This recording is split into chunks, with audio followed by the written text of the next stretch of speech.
गांव के किनारे पर खंडहर सा खड़ा एक पुराना मकान था। चारों ओर घास फूस उगाई थी, दीवारों पर काई जम गई थी। गांव के बुजुर्ग कहते थे कि इस मकान का पिछला कमरा कभी किसी को चैन से बाहर नहीं आने देता, मगर लोग इसे अफवाह समझकर टाल देते थे। चार दोस्त राहुल, अमित, सीमा और कर्ण हिम्मत करके रात में वहां जाने का प्लान बनाते हैं। आधी रात को वे टॉर्च लेकर उस मकान तक पहुंचते हैं।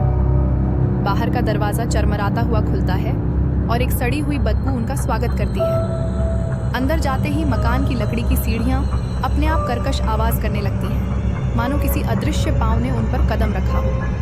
हवा भारी थी, जैसे वहां सांस लेना भी मुश्किल हो। जब वे उस अंधेरे कमरे के पास पहुंचे तो दीवारों पर खून जैसे धब्बे नजर आए। कमरे का दरवाजा आधा टूटा हुआ था, मगर अजीब बात यह थी कि उस पर ताजा हाथों के निशान थे, जैसे अभी अभी किसी ने अंदर से धक्का मारा हो। राहुल ने हिम्मत करके दरवाजा खोला।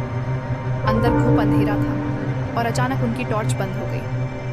चारों मोबाइल की फ्लैशलाइट जलाते हैं तो सामने दीवार पर बड़ा सा लिखा दिखाई देता है, तुम यहाँ क्यों आए हो?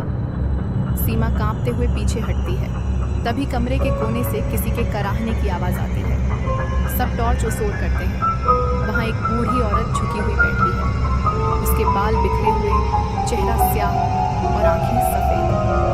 वह धीरे धीरे उठती है और बिना पलक झपकाए उनकी तरफ देखने लगती है। अचानक दरवाजा जोर से बंद हो जाता है। चारों घबराकर चिल्लाते हैं, लेकिन आवाज जैसे दीवारों में समा जाती है।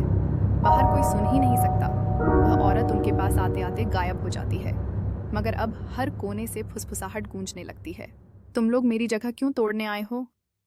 अब तुम यहीं रहोगे। कमरे की छत से खून की बूंदें टपकने लगती हैं। मोबाइल की लाइट झिलमिलाने लगती है और अचानक बंद हो जाती है। अंधेरे में केवल ठंडी सांसों की आवाज सुनाई देती है।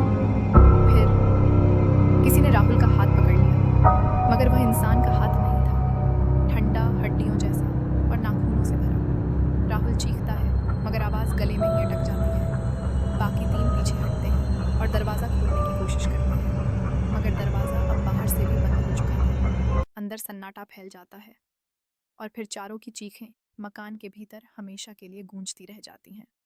कहते हैं, आज भी अगर कोई उस कमरे के पास रात को गुजरता है तो अंदर से हल्की हल्की फुसफुसाहट सुनाई देती है। अब अगली बारी तुम्हारी है।